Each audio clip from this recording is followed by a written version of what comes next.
Subscribe करें हमारे YouTube channel साधना gold को और पाएं वीडियोस सबसे पहले। बेल आइकन दबाना ना भूलें। आप अपने पूर्वजों का उद्धार करने के लिए अपने जीवन में एक दीपक, अभी ये पितृपक्ष चल रहा है, आज से स्टार्ट हुआ। आप कुछ मत करिए तो कम से कम अपने पूर्वजों के नाम का एक दिया जरूर घर पे जलाइए। आप और अधिक कुछ नहीं कर सकते तो कम से कम एक रोटी आप आसपास कौवे को देखिए और कौवा को एक रोटी जरूर खिलाइए अपने पूर्वजों के नाम से। ये पितृपक्ष का जो महीना है, ये 15 दिन साल में एक बार परमात्मा ने केवल आपके और हमारे पूर्वजों के लिए बनाया है। इस पितृपक्ष में कौओं को खिलाने की बड़ी महिमा है। इस पितृपक्ष में अन्नदान की बड़ी महिमा है। इस पितृपक्ष में कुत्ते को रोटी खिलाने की बड़ी महिमा है। इस पितृपक्ष में गौ माता को सहलाने की, उसके गले पे हाथ फेर के उसे हरा चारा, उसे रोटी, उसे खीर खिलाने की बड़ी महिमा है। इस पितृपक्ष में ब्राह्मणों को भोजन कराने की अद्भुत महिमा है। आपके पूर्वजों की जब भी तिथि आवे, दीपक तो आज से ही जलाइएगा। और जब तिथि आए आपकी पूर्वजों की, आपके दादा की, परदादा की, पिताजी की, माताजी की, जब भी तिथि आवे उस दिन ब्राह्मणों को भोजन कराइए। हाँ, और ब्राह्मणों को इतना भोजन कराइए कि पत्तल में कुछ बच जाए, चाट कर ना खा जाए, सारा कुछ बच जाए। और जो बच जाए उसे आप कहते हैं पितृपक्ष में ब्राह्मण जो खाता है, उसके खाने के बाद जो बचता है उसे यदि कौवा खा ले तो वो सीधा पितरों तक पहुंचता है, सीधा मिलता है। इस पितृपक्ष की बड़ी महिमा है।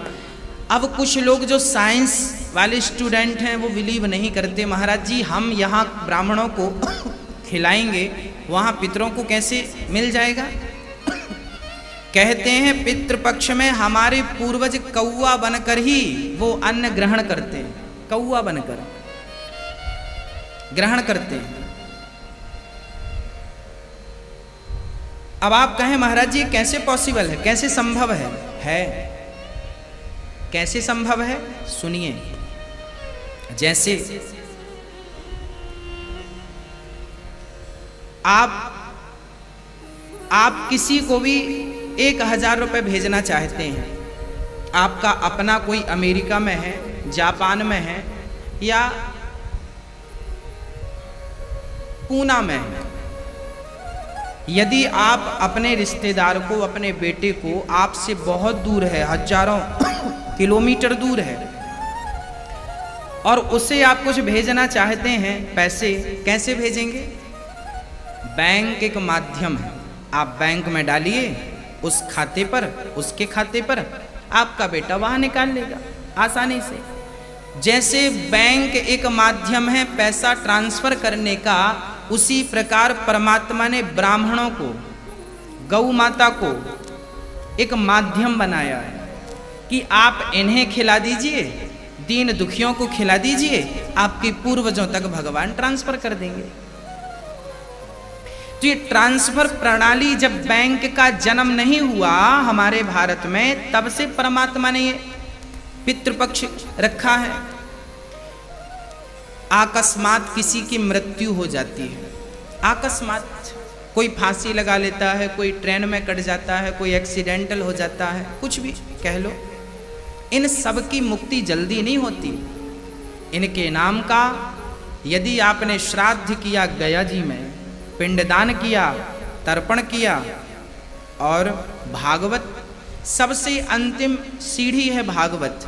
यदि आपने अपने पूर्वजों के नाम से भागवत कथा करवा ली तो मुझे विश्वास है कि 21 पीढ़ी तर जाती है। गया श्राद्ध से भी 21 पीढ़ी का विधान है। अभी मैं घर पे गरुण पुराण का ही अध्ययन कर रहा था तो गरुड़ पुराण में एक वर्णन है कि गया जी में कोई श्राद्ध करे।